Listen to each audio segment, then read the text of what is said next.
Hello. Welcome to another episode of Season 16 of The Horrific Podcast. We're two friends who live in different places but share a love for scary movies. In each episode, we both watch the same movie on our own and then record a conversation together about what we liked, what we hated, if we were scared, and maybe even some larger truths about why people watch horror movies in the first place. This season, the theme is B movies for C students. We're taking a break from the current trends toward elevated horror and examining the history of horror B movies and how they've developed over time. Thanks for joining us, and we hope you enjoy the episode. As my longest time friend, it will come as no surprise to you to know that I can be a little bit obsessive. And lately, my focus has been on this larger story of how B movies, horror B movies specifically, developed over time. Yeah. And like 2 weeks ago, it broke my brain a little bit when we did The Brood, because to me, it didn't feel like a B movie. Like, it felt more like an elevated horror movie, which was just what we're like dedicating this season to not talking about.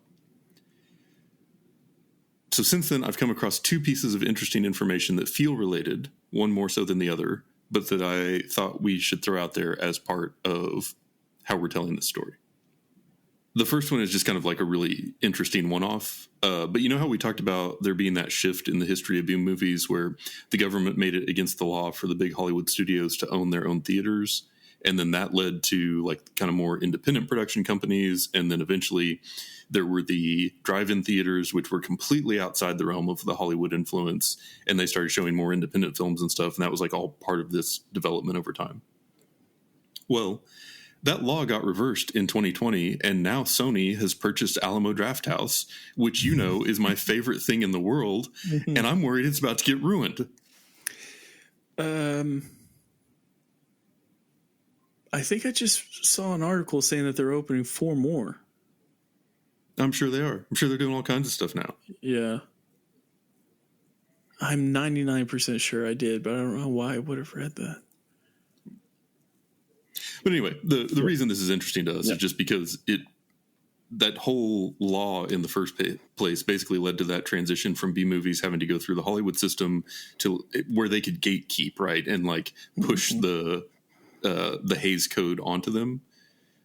And then we got to the point where like, well, now the theaters can kind of do what they want. And you have this idea of an independent film and independent distribution, and then how that gets into theaters and becomes available to people. And then we realize like, oh yeah, there's stuff outside the Hays Code that people want to see in movies. And this whole kind of like parallel track evolved. So yeah, following up on that though, I was listening to a podcast called Search Engine. And I sort of like on something totally unrelated, but I accidentally stumbled across what I feel like was my missing puzzle piece about how we got from B movies like Blood Feast to B movies like The Brood. And in the podcast, they were talking about content warnings, and kind of the bullet points are independent movies didn't have to adhere to the Hays Code. And technology in the industry in general were getting more sophisticated. So independent movies were getting better. So then you started having these like decent movies that pushed the limits of adding stuff Hollywood couldn't. And Hollywood realized they were losing money to that market. So then they had to come up with a way of making movies that were as exciting and dangerous as the independent movies without compromising their morals. So they came up with this concept of content warnings. And from what I understand, these were like a precursor to ratings. And they called it like informed consent for the viewer. And so then they were able to get it, you know, kind of made so that like, okay, well, all movies have to have a rating now. And then the MPAA came in and there was all this other stuff. But the general idea was that Hollywood saw the movies in the B movie world, because of technology and interest in the economics of, you know, different types of theaters and drive-ins and all that, were making a lot of money. They realized they had to figure out a way to bend the rules of the Hays Code in order to be successful. And that was directly in response to the success of B movies.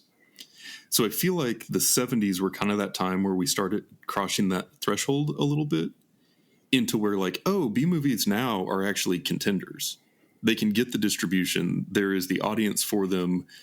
And it's not like the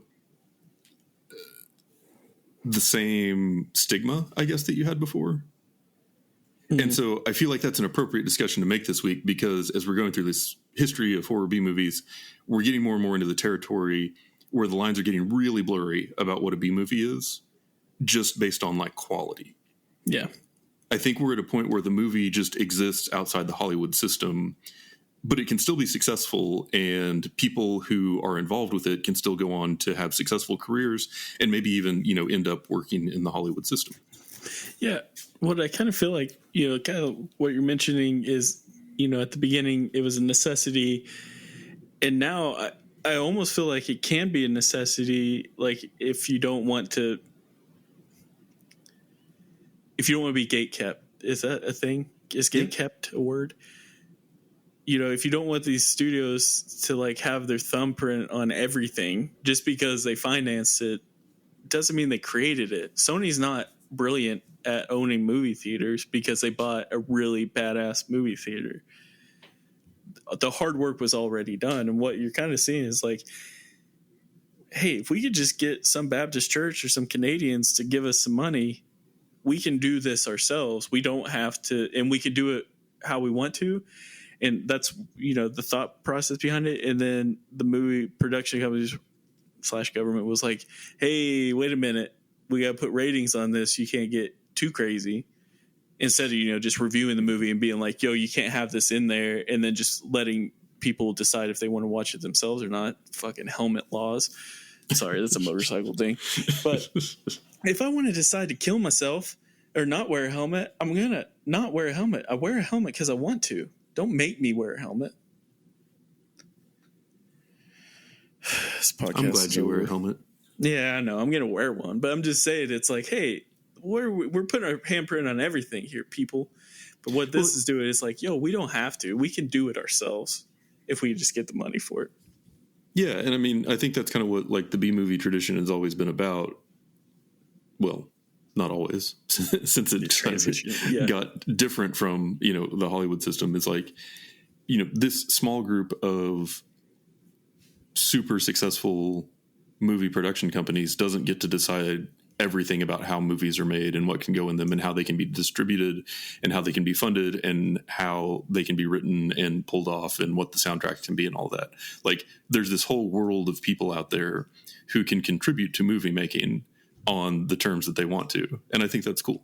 Yeah. Yeah. You get, and you know, that's how you get innovative ideas, you know, or new things that are coming out. And, you know, otherwise it's just gonna be cookie cutter movie after movie. I mean, look at Marvel and, you know, the Marvel universe. I was just saying last week, you know, I enjoyed that, but it's just because they developed their own, you know, comic book universe. Disney didn't do that.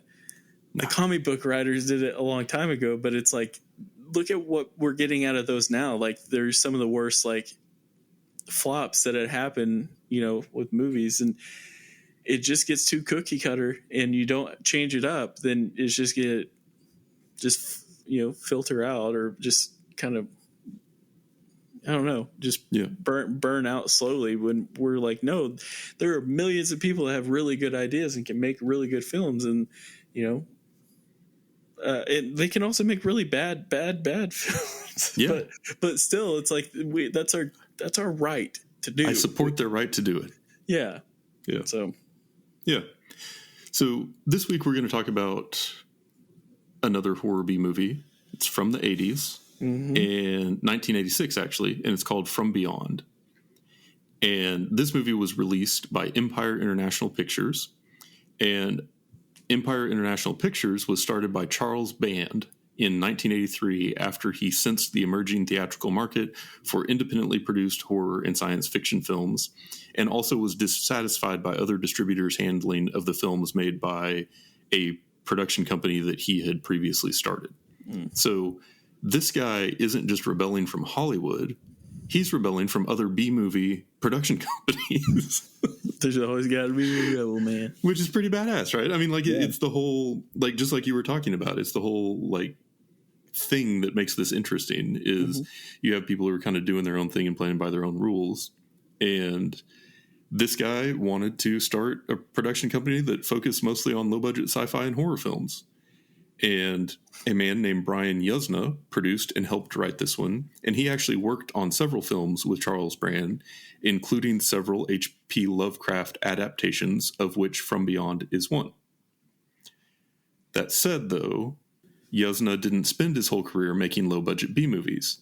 In fact, he would go on to be a co-writer of the Disney hit Honey, I Shrunk the Kids in 1989. That's amazing. Can you believe that? That's amazing. But I think that just goes on to show that, like, the stigma that you would associate with B movies of them being like low class or raunchy it's not a thing as much in the 80s. Like, you can work in B movies and still have a respectable career. Yeah. Whereas, like, could you imagine anyone involved with Plan 9 from Outer Space getting a deal writing with Disney? Right. That's actually a good point. But yeah, I mean, exactly. That's a perfect tie-in to what we were just talking about. Like, that goes to show. Like, I'm not saying Honey, I Shrunk the Kids is, the most legendary best movie ever made, but like, that's a good film. That's a good story. Like, it's an interesting story, and I could totally see how that could be technically turned into a B horror movie of sorts. Just the Honey, I Shrunk the Kids piece, but we wouldn't have got that without B movies, man. Yeah. Crazy. Here for it. So yeah, we have a lot left to talk about, more specifically about this movie and not just the stuff around it. So I'll give a brief introduction and then we'll get into how many times do you think they had to reshoot a scene because someone said penile instead of pineal? Details. In 1986, my mom brought us Me. And also, Empire International Pictures brought us From Beyond, a science fiction body horror film based on an H.P. Lovecraft story of the same name. This movie tells the story of a scientist dealing with the aftermath of an experiment gone wrong. Much like in Flatliners or a lot of other movies you've seen about experimenting with other dimensions or death, sometimes when you cross over, someone you don't want crosses back. This movie was made on a budget of $4.5 million and only managed to recoup about a quarter of that at the box office. It can currently be streamed for free with ads on Tubi. So this is for realsies. I got an announcement to make. Okay. Fucking love this movie, man. Did you? The last two that you picked have been bangers. They were just this is the season of me, man. This is my season. Awesome. I said this like a couple episodes ago. I'm saying it again. This is my season. I was a little worried that this one might be too body horror for you. I put it to the side, man. Okay, I decided I wasn't. If the eyes fucked with me at the end. Yeah, I had a feeling they might. But not in the sense of like I just want I hate this movie. I was just like, whoa. But like I was like I did a little bit of research. I want to say I saw a couple screenshots going in, so I knew what I was getting myself into. Yeah. And I was like, well, this is just a thing, But you were prepared. Didn't take you by surprise. Yeah. And so I was just like, no. Like, and plus, like, I tend to know how much I'm going to like a movie by, like, how quickly I can start paying attention, which is, I don't have the greatest attention span. I do that with books, too, which is why I don't read them.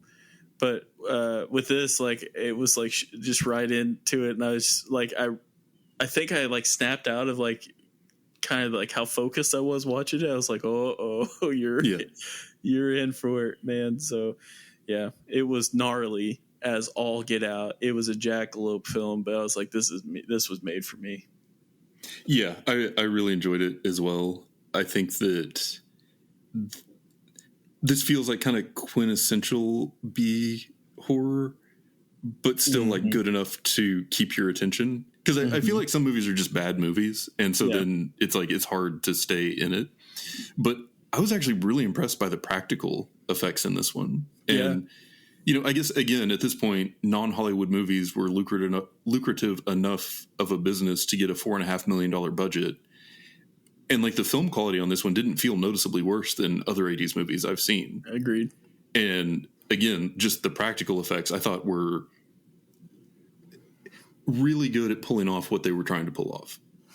No, 100%. I mean, there were definitely a couple scenes with the practical effects that, like, it almost felt, I'm going to say this not insulting, but it almost felt like cartoonish from the point of view of like, oh, that doesn't make sense how that actor's head is really attached to that body that's like all tore up or something like that, and it's hidden. It just seems kind of cartoonish, but it worked. Like it no one can tell me that the leg bone that you see when that dude gets fucked up towards the end, you can't tell me that didn't look real. I'm on Reddit. I've seen him. Ugh. Yeah, but there were also some kind of like funny moments too, like when they first go back to the lab and there's a chalk outline on the ground and it's missing its head. Yes. Yeah. Yes. So it's like this. I guess we have talked before about how we feel like B horror movies kind of develop their own sort of tropes and culture over time. Yeah. I feel like this one was kind of firing on all cylinders on that front. Like there was kind of the dark humor. There was the like real gore. It was a little bit sexy. It just had a little bit of all those things that you would think of for a like 80s B horror movie that still had like a decent budget. I guarantee you also that if the gore wasn't as gnarly, there would be more nudity in the film. Right. Yeah. Something shocking, right? That those were the scenes that they cut out because that wasn't what this film was about. It was about, the body horror of it. But like, that was the thought I had because it's like, I know that this has to be one of the movies where, and I don't know this, but I just assume where they're like, had to cut out scenes to, get the correct rating so that they're not X-rated or whatever. Yeah. And I just assumed, I was like, oh, I bet there was more boobies. And like, that's what the story, like the arousal piece is part of the story. So like, I don't know, just comes hand in hand. Yeah. I mean, it was definitely like baked into the whole thing, which I think is pretty common of horror movies. And really what I'm seeing as we go along is it feels like Arkoff's formula for how to make compelling movies for teenagers is really just getting kind of like turned up to 11 across the board for these movies because they're like, oh, Hollywood thinks they can go extreme. Well, hold my beer. Here we go. I'll give you a reason to put ratings on these films. Okay. That's what he was saying. Oh, okay. Sorry. I was curious to hear your reason, but never mind. I don't got one. That way you don't end up watching some kid stuff. Damn right. Yeah. I think the first time that you see like the stuff happening with bodies in this, I was like, hey, eesh. Like there's a whole bunch of bumps and stuff on them. I was like, I don't know about this. But oddly enough, during this time, my mother texted me a picture reminding me that my birthday is coming up in a couple days. But the way she did it was by sending me a picture of a fish with a whole bunch of people teeth in its mouth. Oh, no. Like, hey, did you know this is a real fish? This is my mom. And I was like, what? Did not know that. And it grossed me out. So I think that also may have been the reason why this film was safe. I'll send you the picture if you want to see it. It's pretty gross. You've been immunized. Yeah, I was just like, what are you like? You're literally reminding me about my birthday, which obviously is happening. I've been here for every one of them. Yeah. But you're doing it by sending me something that messes not only with me, but her. She throws up when she sees this stuff. I'm not that bad. Not yet. Mad. I'm sure you'll get worse as you get older. 100%. But I just get mad about it right now. Yeah. Yeah, I mean, I think that the kind of the shock factor of the visuals was what this movie was leaning into.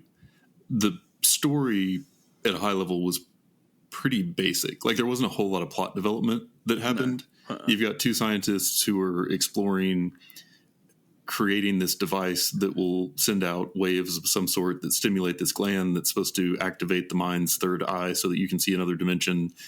They do it. It works. One of the guys gets sort of pulled into that other dimension and like almost possessed. And then the other guy is like infected, but not fully pulled over yet. And so during the investigation, it's like anybody who's been around it is seduced into going back to it. And so it's just like this magnet for the main characters, and that keeps putting them back into danger. And so kind of like we talked about with the haunted house movies forever ago when we were doing horror subgenres, a key thing you have to answer is like, why do people keep going back to the dangerous place instead of just leaving? And in this one, it was whatever, I guess, this internal, almost like addiction or pull that they felt back towards the machine. So the whole movie was just them going back to the thing that they knew was dangerous, and then things would get more and more dangerous. Do you think this is where the idea for Event Horizon came from? Wasn't that I very definitely similar? saw some real similarities there. Yeah. And that came out in the 90s, didn't it? I think. Yeah. 97. Yeah. And same, Flatliners was from the 90s as well. And that one definitely feels like it had some influence from this too. And so I think a lot of the things that we've watched could kind of come back to this a little bit, just as far as, people kind of crossing back and forth between boundaries, between dimensions or time or death or whatever. So so your mom brought you into this world in 86 when this film came out. She also brought your younger brother in 97 when Event Horizon came out. We should start a YouTube channel and sell supplements. Should. We do, because it's all coming together for us, man. We do have one. I don't know how to use it. I don't either. It just posts automatically. Oh, well, that's good. Yeah, it's kind of nice. Am I being filmed right now? Yes, you are, Truman. I better put on clothes. You are. I think that the whole. I guess I was thinking that we would see a lot more like. Definitely talking like this is Event Horizon, that this involves space. It definitely didn't. This has to do with the mind and desire is all I could figure out. Yeah. So, and in that way, I also had in my notes, this one reminded me a lot of Lawnmower Man, which I think is another movie that was probably influenced by this one. 100%. Like all three of the ones that you mentioned, 100%. That's nuts. Yeah. It also had Ken Foree in it, who was in The Devil's Rejects. Oh, nice. He was. Yeah. This one, he was Bubba Brownlee. And I just got to say this real quick. My absolute favorite thing of this whole film is how they talked about how he was he played football previously. And now he's like, doing the security cop thing. And then at the end, when he changed clothes, he was wearing a football jersey. Yeah. It was just like this guy brought a football. This guy brought his football jersey. Yeah. It's like when Michael Scott calls his friend and is like, "Hey, happy birthday!" And they're like, "Oh, it's not my birthday." He's like, "Oh, I thought we had the same birthday." Yeah, right. And he goes, "Happy birthday!" Like that's the equivalent. It's like, you guys remember when I played football? Yeah. It's like, please ask me about my jersey. yeah, for sure. But I think that character, his character, Bubba, was definitely like the voice of reason throughout the whole thing. Big time. Like he was there doing his job. He seemed way less impacted too by the machine. Oh yeah, initially. But then it was just like, yo, what the frick? Like, what's happening here? He's like, you guys are both crazy. We need to go. And they didn't. And he was one of the ones that had to pay for it, man. Yeah. The bees or whatever they were. Yeah. That was gnarly when he got... It was bad. That was one of the... I thought that was going to be the worst scene in the movie until the very end. Yeah, same actually. For sure. Yeah. I was like, for sure the rating wouldn't allow anything more. Yeah. And then even the stuff like with Crawford when he like wakes up in the hospital and then... just everything that comes after that, I thought was really just good horror. Like we've talked about how a lot of times horror movies sort of have this build up and build up and build up, and they're, you know, kind of like peaks and valleys as far as like how intense it is. But then eventually you get to that point where, all right, you're at the top of the roller coaster tower. It's all downhill from here. And I feel like The Hospital was kind of that point where Crawford just like went off, and it was just crazy from there all the way till the end. Yeah, that whole thing out of his forehead was just creepy, man. Like, and then when she bit it, I don't know why, but that was the grossest part of the movie to me. You know what? All I could think of is like that had to taste so bad. Yeah, practical effects wise, but also like if this movie was real, like that had to be. I'm sure that tasted like acid. That's what I legit thought when she did that. Was like, I bet your mouth tastes like acid right now. Yeah, are you proud of yourself? Yeah, I don't think you're going to untaste that for a few days. That's for damn sure. So. You know what, the B movie, if you couldn't tell that this movie was a B movie, one of the reasons why you could is reusing stock footage. Those eels that they played, the digital eels, you know that the reason, I just hope, I don't know, but I just feel like the reason why is like, first they look alien. I don't care if our only listener is an eel lover. They look weird. That's just facts. They looked alien-like already, but you're like, that's just an eel, my man. Like, that's 100% like... Yeah. Well, and the jellyfish, too. I mean... That's true, yeah. So it's just like, maybe that was by design, but... Yeah, I just loved it. Yeah, they couldn't come up with anything more creative than like invisible third dimension eels. That's our biggest concern here. Right. Yeah. Yeah, and then I loved the very ending too, because I feel like we've seen a lot of movies that had like in the end the main character survives or the people are happy or whatever. In this one though, she jumps out the window and breaks her legs, and then the neighbors come to check on her, and she just starts laughing hysterically. Yeah, like it's just the end. Cry. You know, you get no like closure, you get no wrap up. It's just like done. I loved it. Yeah, it starts out with a cry, and then like legitimately, like that acting, I thought was really good because like she starts out to cry, but then by the time it's done, she's laughing, and her face looks evil too. Like if this was made today, like I would think that they used CGI or something to like change her face up a little bit. Like she literally starts looking evil with like her smile and everything. It was nuts. And like like that's how you know that they just decided to do their own thing, because they weren't done with the gore yet. The knees, the legs at the end, even though I don't know if it shows, you see it from like kind of the back left angle initially, you know what's happening, but I don't know if you see anything up close, but you're just like, that didn't technically have to happen. Yeah. And they're just like, well, we got it. We might as well just toss her on. Well, and that's just kind of like, it did not let up through the whole progression of the ending. And that was a way that they could make like, even though she's escaping, it's still not like a relief. And so, yeah, I enjoyed it. I think that this movie in general is kind of like a quintessential B horror movie. And I think that it is that as much as some of those early ones were like the Hollywood version of the B horror movie. This is like the full evolution of the non-Hollywood B horror movie. Yeah. In sort of like the stereotypical way that you would think about one now.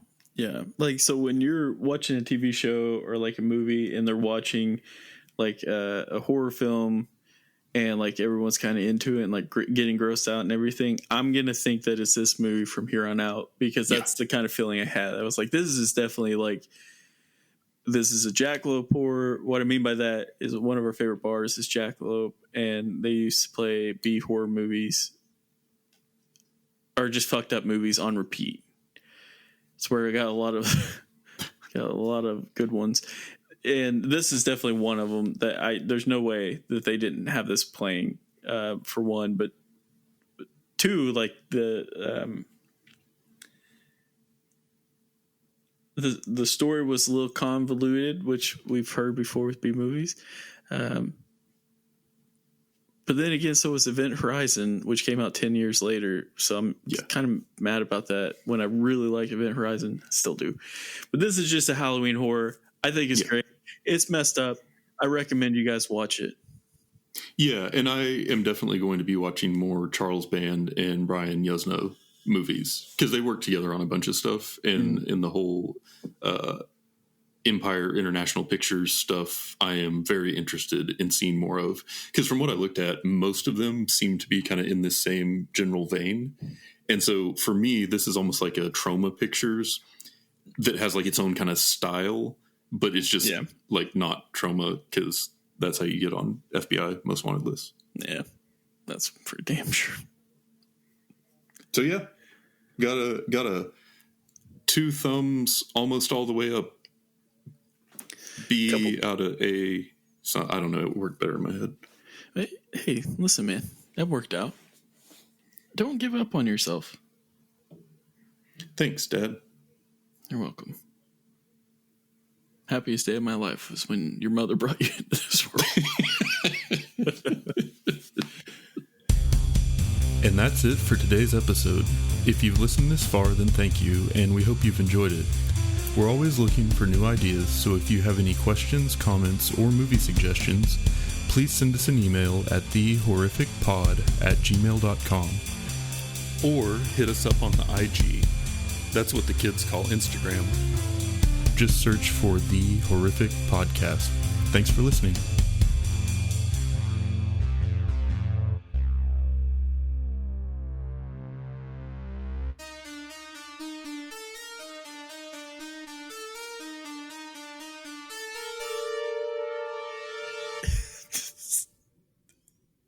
In 1980s. That was so pure, man. That was so great. I still can't. I didn't hear anything you said after that, actually, because I was just like, what the? Because you also said my mom. You didn't say, like, technically true. But... Well, yeah.